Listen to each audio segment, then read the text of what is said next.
5 सूत्री मांगों को लेकर बैंक ऑफ बड़ौदा द्वारा संचालित बड़ौदा, यूपी, राजस्थान तथा गुजरात के प्रदेशों के बैंक कर्मी बीते सोमवार से 2 दिवसीय हड़ताल पर चले गए। 48 घंटों से प्रभावित बैंकों की गतिविधियों के ठप हो जाने से लगभग 300 करोड़ रुपए का कारोबार भी ठप रहा। काकादेव स्थित मुख्यालय गेट के बाहर धरना दे रहे national federation of RRB officer संघ के महामंत्री सेवानिवृत्त एनके कनौजिया और उपाध्याय विशाल सिंह अवनीश कटियार ने बताया, बैंकों में बीते 3 वर्षों से किसी भी नए कर्मचारी की नियुक्ति नहीं हुई, जिसके चलते कर्मचारियों को कार्य करने में काफ़ी दिक्कतों का सामना करना पड़ता है। कई बार सरकार से इस विषय पर चर्चा भी की गई, लेकिन सरकार के कानों में जूं तक नहीं रेंग रही। लेकिन अब संगठन एकजुट होकर सरकार के खिलाफ आंदोलन करने के लिए बात कर रहा है।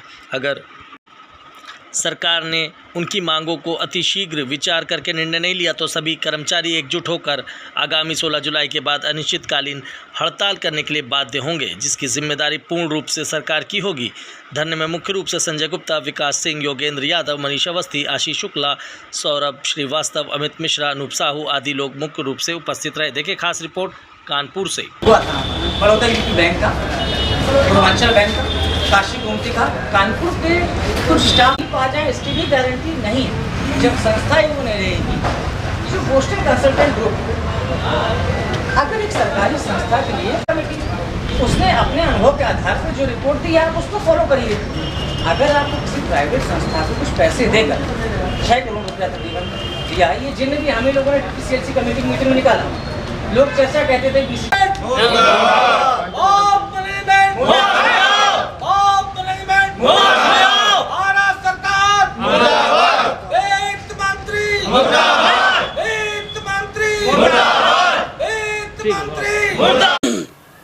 ये 2 दिवसीय हड़ताल का अंतिम दिवस है। हम लोग यहाँ पे विभिन्न मांगों को लेकर के, विशेषकर भर्ती पे रोक लगी हुई है, इसको लेकर के हम लोगों ने ये यहाँ 2 दिवसीय हड़ताल ऑल इंडिया लेवल पर की है। इसमें स्पॉन्सरिंग बैंक के गैर जिम्मेदाराना रवैये से आहत होकर के ये निर्णय लेना पड़ा। जहाँ पर हमें 8000 भर्तियाँ दी जा रही हैं, वहाँ पर 35,000 से ऊपर की आवश्यकता में 8,000 दे करके हमें बेवकूफ़ बनाया जा रहा है। और उसमें भी जिस लेवल के अधिकारी कर्मचारी की आवश्यकता है, जिसको जनता की सेवा के लिए आवश्यकता पड़ती है, ऐसे लोगों को भर्ती करने से मना किया हुआ है। विशेष तरीके से, स्पेशल तरीके से कंप्यूटर चलाने वाला एक आदमी को भर्ती कर लेना से पब्लिक की सेवा नहीं हो पाएगी।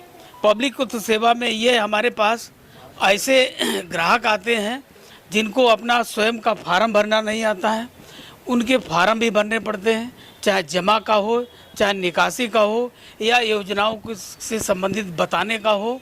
हम उस लेवल के लोगों के लिए ये सेवा देते हैं जो उन बैंकों जो नेशनलाइज बैंक हैं, जिसमें जाना वो उनकी हिम्मत नहीं पड़ती। उस हिम्मत को हम बनाने के वाले लोगों में से हैं। हमारी बैंक उन उपेक्षित और वंचित तबके के लोगों के लिए काम करती है। हमारे बीच जो बैंकिंग सेक्टर में हम साक्षरता कार्यक्रम भी चलाते हैं इसी संदर्भ में कि लोग बैंक को जाने, बैंक क्या है। हड़ताल में लगभग कितने रुपए का कारोबार का नुकसान हुआ? अब आकलन के तौर पर तो 250-300 करोड़ से नीचे का मामला नहीं होगा, ये ऊपर भी जा सकता है और काफ़ी बाधित है। मैं इस बात से उत्साहित नहीं हूँ कि मुझे हड़ताल कर रहा हूँ, बहुत अच्छा काम। मैं भी मानता हूँ कि ये ठीक चीज़ नहीं है, जनता को परेशानी होती है, लेकिन एक्चुअल ये जो लड़ाई है हमारी जनता के ही पक्ष में खड़े होकर के हम लड़ाई लड़ रहे हैं, क्यों उनको जिस लेवल की सेवाएं देना चाहिए हम नहीं दे पा रहे हैं। वहाँ बैठ करके असहाय होकर बैठे हुए हैं, इस वजह से हम कर रहे हैं। अगर मांग नहीं मानती है तो अगला स्टेप आपका क्या होगा? अगला स्टेप जैसा कि हड़ताल के सिस्टम में आता है कि 1 दिवसीय 2 दिवसीय हड़ताल के बाद में अनिश्चित काल के अलावा, हड़ताल करने के अलावा हमारे पास और कोई विकल्प बचता नहीं है, और वो 16 जुलाई से हम करने जा रहे हैं।